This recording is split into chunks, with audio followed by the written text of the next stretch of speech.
अगर कोई भी एटम्स हैं उसमें से इलेक्ट्रॉन्स निकल जाते हैं, इलेक्ट्रॉन से निकल जाएंगे एटम से, तो उसको हम क्या कहते हैं, आयन कहते हैं। अगर इलेक्ट्रॉन निकल जाते हैं तो वो क्या बन जाता है आपका, पॉजिटिव आयन ऐसा। और जहां इलेक्ट्रॉन पहुंचते हैं, कहीं से निकलेंगे तो कहीं पहुंचेंगे सही ना, जहां पहुंचेंगे तो उसको उसके ऊपर क्या हो जाएगा, ज्यादा नेगेटिव चार्ज आ जाएगा, उसको हम क्या कहेंगे, नेगेटिव आयन से कहेंगे, ऐसा है। अगेन तो अब हमारे पास में वैलेंसी ऑफ आयन, इसमें valency of ion, first of all heading लगाइएगा valency of ion, valency of ions, valency of ions. तो सिंपल है, इससे तो आप आगे फॉर्मूला बना के निकल चुके हैं। तो कोई भी एटम है या जो कोई भी आयन है उसके ऊपर से जितना चार्ज होगा उसी को क्या कहा जाएगा, वैलेंसी ऑफ आयन कहा जाएगा, आयन की वो वैलेंसी कही जाएगी। डेफिनेशन लिखिए, the valency of an ion, note down the valency, the valency of an ion, the valency of an ion is equal to the charge, is equal to the charge, equal to the charge on the ion, on the ion। एक ion के ऊपर से जितना charge होगा वो क्या होगी, उसकी वैलेंसी कही जाएगी, वो उसकी वैलेंसी होगी। तो बहुत सारे आयन हमारे पास में हैं, जैसे अगर हम देखें हाइड्रोजन आयन, ये है आपके पास में हाइड्रोजन आयन, आप इसको कह सकते हो। और इसके ऊपर, इसको हम कैसे लिखते हैं, इसके ऊपर से एक पॉजिटिव चार्ज होता है क्योंकि ये अपना एक इलेक्ट्रॉन को डोनेट कर सकता है।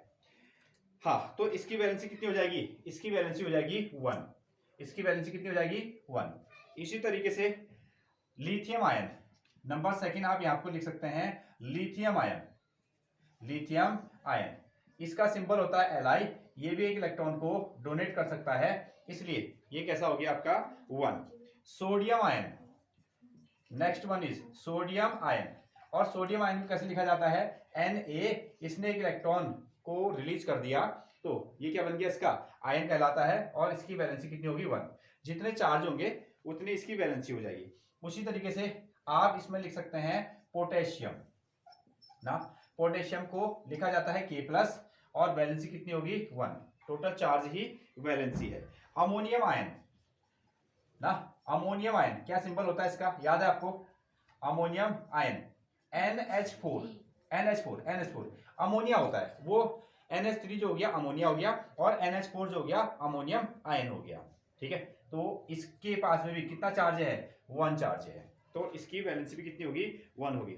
अगर हम बात करें, ओके, ये जो 1 है इनको हम क्या कह सकते हैं, मोनोवैलेंट, ये एक एक है ना, तो मोनोवैलेंट, वैलेंट, मोनोवैलेंट, ठीक है। अगर एक एक नंबर है तो उसको हम क्या कहते हैं, मोनो, 2 वाले को डाई, 3 वाले को ट्राई, ऐसा हम वर्ड यूज करते हैं। ओके, ये 1 वैलेंसी है इनकी, तो ये मोनोवैलेंट हो गए। इन्होंने क्या किया है, इन्होंने इलेक्ट्रॉन दिया है, इन्होंने इलेक्ट्रॉन दिया, जो इलेक्ट्रॉन दिए जाते हैं उनको हम क्या कहते हैं, कैटायन। तो दूसरा नाम क्या हो गया इनका, मोनोवैलेंट कैटायन, कैटायंस, ये क्या है, ये आपके मोनोवैलेंस कैटायंस है ना। हाँ, जहां पहुंचे होंगे, जहां ये पहुंचे होंगे वहां एक इलेक्ट्रॉन बढ़ गया होगा, तो वहां भी क्या होंगे, मोनोवैलेंट होंगे, लेकिन वहां क्या बन जाएंगे, एनायन कहलाएंगे, ठीक है। जहां से इलेक्ट्रॉन जाते हैं वो कैटायन, और जहां इलेक्ट्रॉन पहुंचते हैं, सॉरी हाँ, जहां पहुंचते हैं उनको एनायन कहते हैं।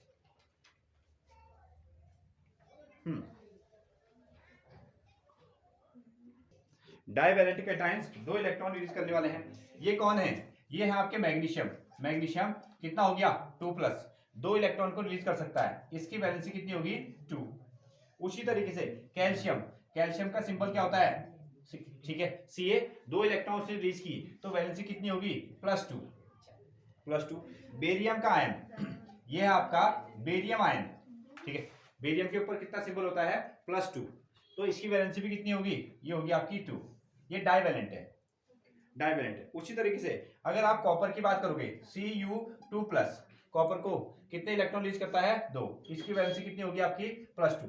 इनको हम क्या कह सकते हैं, डाइवैलेंट कैटायन, जो इलेक्ट्रॉन को रिलीज करते हैं। Zn क्या हुआ, Zn जिंक हो गया, ठीक है, ये भी क्या करता है, 2 इलेक्ट्रॉन को रिलीज करता है, Zn। उसी तरीके से क्यूप्रिक आयन भी हो सकते हैं, और बन गए, ठीक है। ये है आपके डाइवैलेंट, जो क्या कर सकते हैं, 2 इलेक्ट्रॉन को रिलीज करते हैं। सिमिलर वे, ये रिलीज करने वालों को आप कैटायन कहते हो, और एक्सेप्ट करने वाले को एनायन कहते हो। कार्बन का 4 हो गया, वो टेट्रा हो गया, कार्बन 4 इलेक्ट्रॉन दे सकता है, और नहीं 2 नहीं लेते हैं, ऑक्सीजन का होता है 2, ऑक्सीजन का 2 होता है, ऑक्सीजन का 2 हो गया। जितने इलेक्ट्रॉन जो रिलीज करेगा, जितने इलेक्ट्रॉन जो एक्सेप्ट करेगा, वो क्या कहलाते हैं, उसके वैलेंसी कहलाती है।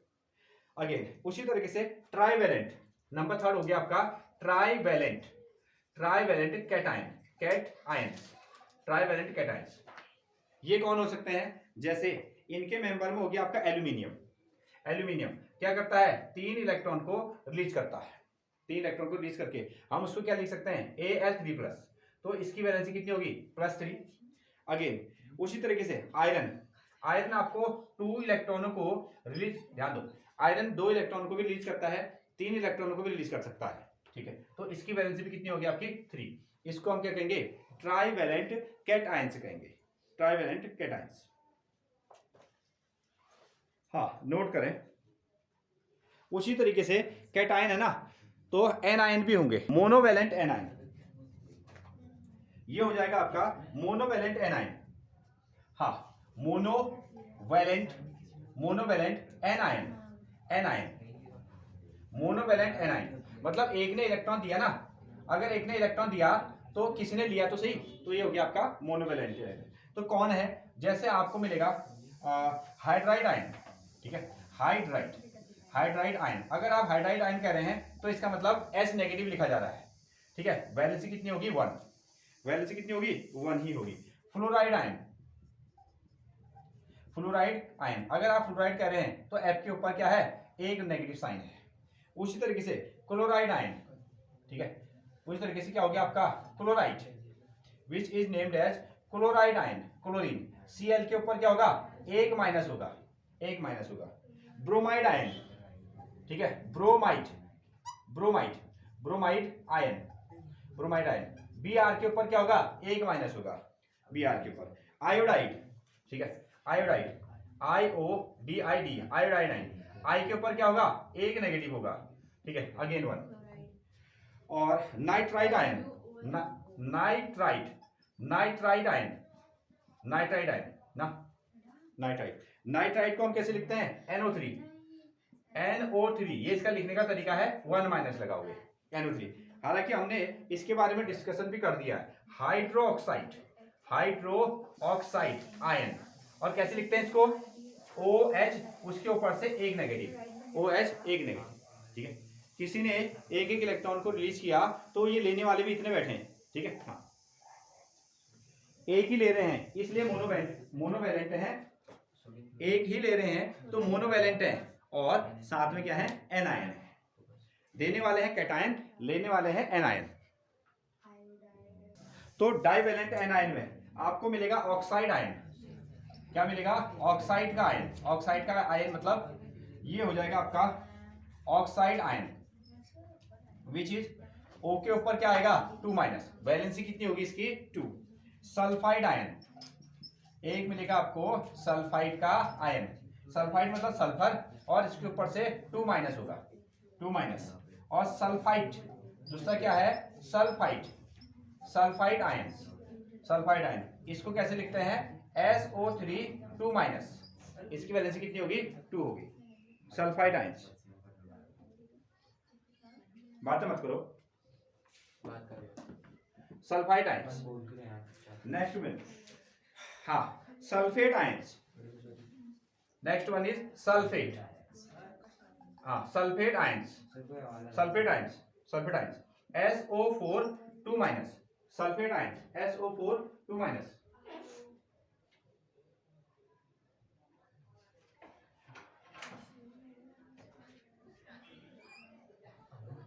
Sulphate ions 2 minus. और carbonate ions, next one is carbonate, carbonate ions, और कार्बोनेट को कैसे लिखते हैं, CO3 2 माइनस, ये इसकी वैलेंसी होगी, ये इसकी वैलेंसी होगी, ठीक है, कार्बोनेट आयंस।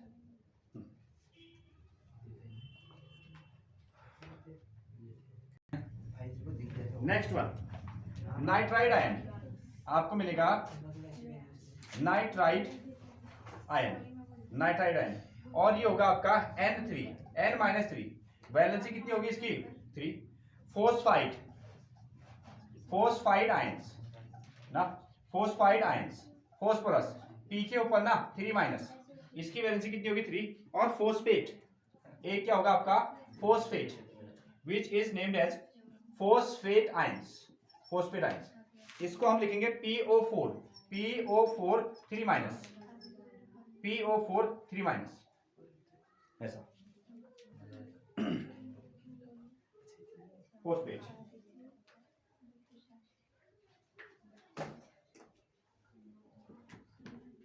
तो ये हो गया आपके ट्राइवेलेंट एनाइंस, जो क्या कर सकते हैं 3 इलेक्ट्रॉनों को एक्सेप्ट करेंगे। नेक्स्ट पॉइंट, अगला पॉइंट होगा आपका मॉलिक्यूलर मास। इसमें आप लिखे the molecular mass, the molecular mass, the molecular mass is equal to the is equal, the molecular mass is equal to the, is equal to the sum of the atomic masses, equal to the sum of the atomic masses, atomic masses of all the atoms, of all the atoms, all the atoms present, all the atoms present in one molecule, in one molecule, in one molecule, one molecule of the substance, of the substance, एक substance है, ठीक है, उसका जो molecular mass होगा, उस molecular mass को हम किस तरीके से काउंट करने वाले हैं, उसमें नंबर ऑफ एटम्स कितने हैं, the molecular mass is equal to the sum of the atomic masses of all the atoms present in that particular substance, ठीक है, जिसका आपको मॉलिक्यूलर मास निकालना है वो कुछ एटम से बना होगा, ठीक है, हमको क्या फाइंड करना है कि वो एटम कौन कौन से हैं, एक तो ये देखना है, और उसके बाद में उनके एटॉमिक मास को हम जोड़ेंगे तो क्या बन जाएगा, उस पर्टिकुलर मॉलिक्यूल का मास बनेगा। हाँ, इस तरीके से आप उसको डिफाइन कर सकते हैं। इसमें थोड़ा ना एग्जांपल लेते हैं, यहां हमको बुक में भी दिया गया है, आपको एक मॉलिक्यूल दिया गया है और उसका मॉलिक्यूलर मास आपसे पूछा है, क्वेश्चन है calculate the relative molecular mass of water, ठीक है, मॉलिक्यूलर मास ऑफ क्या निकालना है आपको, वाटर का निकालना है मॉलिक्यूलर, इसके लिए आपको क्या होना चाहिए, एटम का एटॉमिक मास पता होना चाहिए। तो इसको हम किस तरीके से सॉल्व करने वाले हैं, हमको चाहिए क्या, हाइड्रोजन का एटॉमिक मास, और उसमें क्या करेंगे इंटू 2, और प्लस क्या करेंगे ऑक्सीजन का एटॉमिक मास। हाइड्रोजन का एटॉमिक मास कितना हो गया 1, और कितने हाइड्रोजन है 2, और ऑक्सीजन का कितना होता है 16, ठीक है, और इसको आपने क्या किया ऐड किया तो कितना आ गया आपका 18। तो जो एक मॉलिक्यूल है किसका, वाटर का एक मॉलिक्यूल है, it is the combination of hydrogen and oxygen. So हमने क्या किया, इसके ऑक्सीजन का एटॉमिक मास और हाइड्रोजन के एटॉमिक मास को ऐड किया तो वाटर नाम का जो मॉलिक्यूल है उसका मॉलिक्यूलर मास बन गया। नोट डाउन अगेन, और आप इसको एटॉमिक मास यूनिट के फॉर्मेट में लिखते हैं तो इसका सिंबल जो बनेगा वो क्या बनेगा, यू, एटॉमिक मास यूनिट। इसी तरीके से अगर हम इसमें निकालें, next one is HNO3, next है आपका HNO3 नाइट्रिक एसिड, HNO3। तो इसके लिए आपको लिखना पड़ेगा हाइड्रोजन का एटॉमिक मास, हाइड्रोजन के एटम का एटॉमिक मास प्लस कितना, नाइट्रोजन के एटम का एटॉमिक मास, 1 हाइड्रोजन है 1 नाइट्रोजन है, ऑक्सीजन कितने हैं 3, प्लस कितना ऑक्सीजन 3 ऑक्सीजन का एटॉमिक मास। अगेन तो इसमें हम लोग काउंट कर लेते हैं, एक हाइड्रोजन के एटम का एटॉमिक मास कितना होता है 1, नाइट्रोजन का एटॉमिक नंबर कितना होता है 7, और इसका एटॉमिक मास कितना होता है 14, ठीक है, ये बन गया आपका 14। ऑक्सीजन का कितना होता है, ऑक्सीजन का 16, ये बन गया आपका 16, इंटू कर लो आप 3, 1 और इसको जोड़ो तो कितना आएगा आपका 15, और 16 और 3 मल्टीप्लाई करो कितना आएगा आपका 48, और इन दोनों को क्या कर दो ऐड कर दो, कितना बनेगा 60 का 3, ये बनेगा सॉरी इज इक्वल टू कितना 63 यूनिट, 63 यूनिट या 63 यू को आप कहते हो atomic mass unit, atomic mass unit. Question की फॉर्मेट में आप इसको लिख दीजिएगा, कैलकुलेट, यहां क्वेश्चन दिया गया है calculate the formula unit mass, the formula unit mass of CaCl2 calcium का क्लोराइड। ये क्या चीज है, कैल्शियम का क्लोराइड, इसका फॉर्मूला यूनिट मास लिखिए, फॉर्मूला यूनिट मास। तो अगेन आप क्या करेंगे, कैल्शियम का एटॉमिक मास ढूंढेंगे और साथ में क्या करने वाले हैं, क्लोरीन का भी एटॉमिक मास ढूंढेंगे। और कितने क्लोरीन है, 2 है, ठीक है। कैल्शियम का जो एटॉमिक नंबर होता है ये कितना होता है, 20, ये कितना आता है 20। और इसका जो एटॉमिक मास होता है, यहाँ आप साइड में ले सकते हैं, कैल्शियम का एटॉमिक मास होता है 40 यूनिट। और क्लोरीन का जो एटॉमिक मास होता है, याद है कितना, 35.5 यू ना, 35.5, 35.5। अब इसको यहाँ रखो, ये कितना है आपका 40, और क्लोरीन कितना हो गया 35.5 इंटू कर दो 2, तो कितना आएगा 40, इसको डबल कर दो तो कितना बनेगा ये 71.0। ऐसा जोड़ दो इसको, 0 और 1 का 1, और इन दोनों को जोड़ो तो 111 यू एटॉमिक मास यूनिट। तरीका वही है, आपको एटॉमिक मास, जो भी एटम्स हैं उनके एटॉमिक मास क्या होने चाहिए, याद होने चाहिए। और ये फिलहाल क्या है, लिमिटेड ही है, वो बार बार रिपीट होते हुए जाएंगे। हाँ, यहां हमको क्वेश्चन बनाना है, कैलकुलेट द मॉलिक्यूलर मासेस, ठीक है। यहां कह रहा है calculate the which is molecular masses,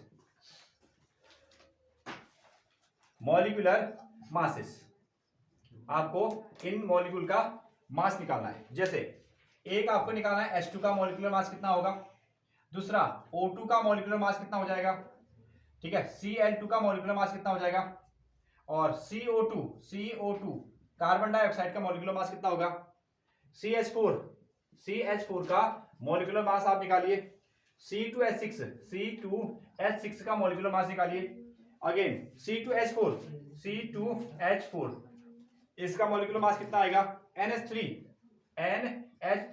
इसका मॉलिक्यूलर मास कितना आएगा, और साथ में CH3OH और साथ में CH3OH का मॉलिक्यूलर मास कितना आएगा।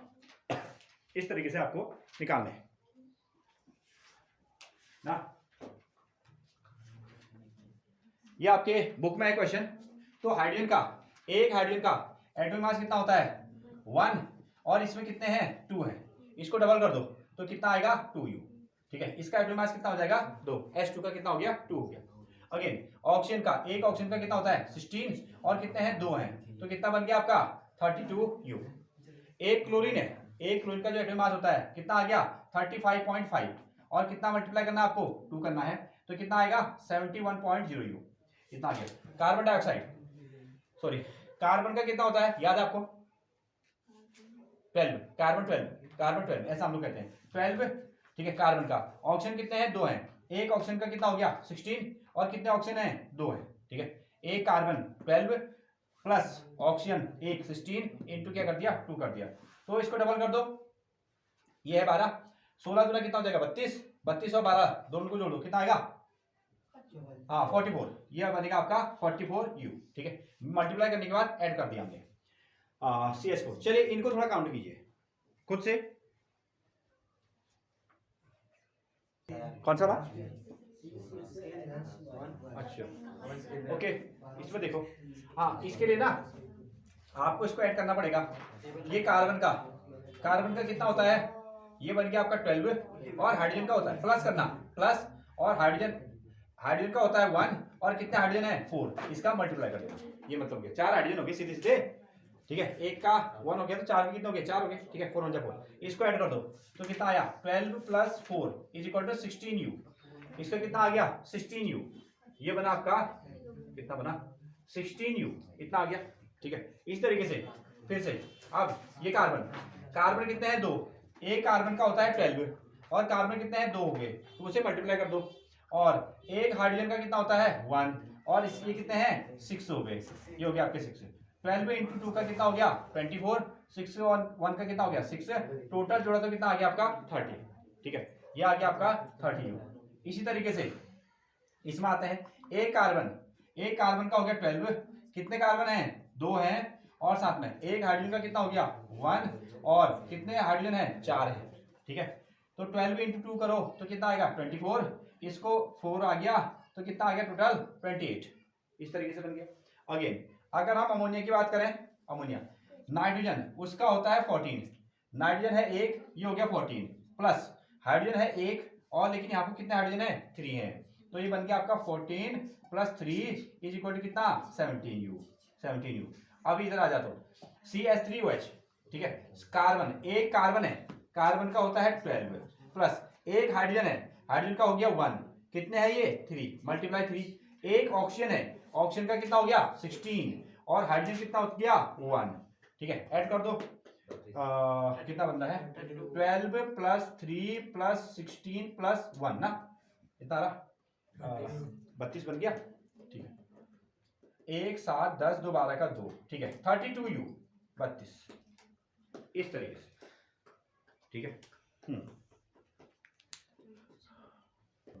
फर्स्ट ऑफ ऑल अगला क्वेश्चन आपको गिवन है, आपको formula unit masses, formula unit masses आप इनके फाइंड करो, फॉर्मूला यूनिट मासेस निकालिए। और एक है आपका ZNO इसके लिए, नंबर दूसरा है Na2O,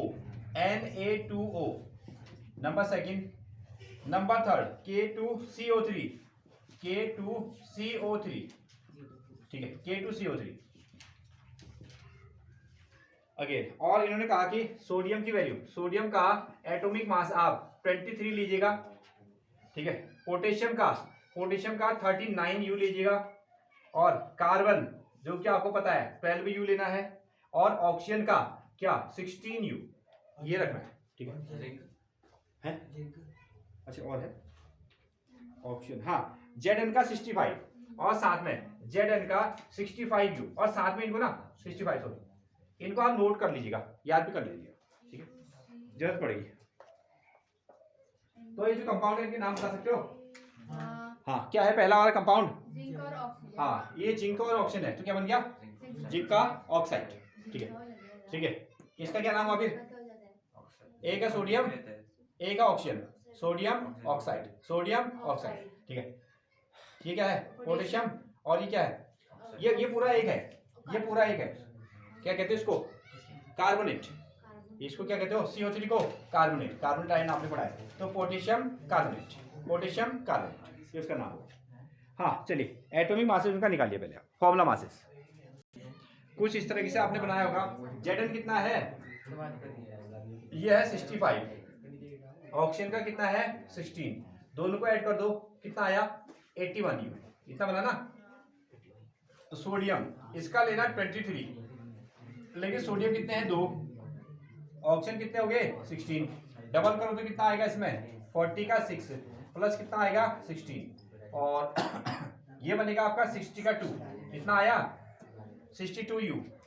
अगेन पोटेशियम का कितना लेना है 39, और कितने पोटेशियम है 2, कार्बन कितना है 1 12, ऑक्सीजन कितने हैं 3, ऑक्सीजन है 3, 16 इंटू करना 3, तो इसको डबल कर दो कितना आएगा 18 का 8 678, ये आएगा 12, इसको भी ट्रिपल कर दो कितना आएगा आपका 48, जोड़ दो 8 10 18 का 1 और 5 और 6 और 13 138U, इतना आया।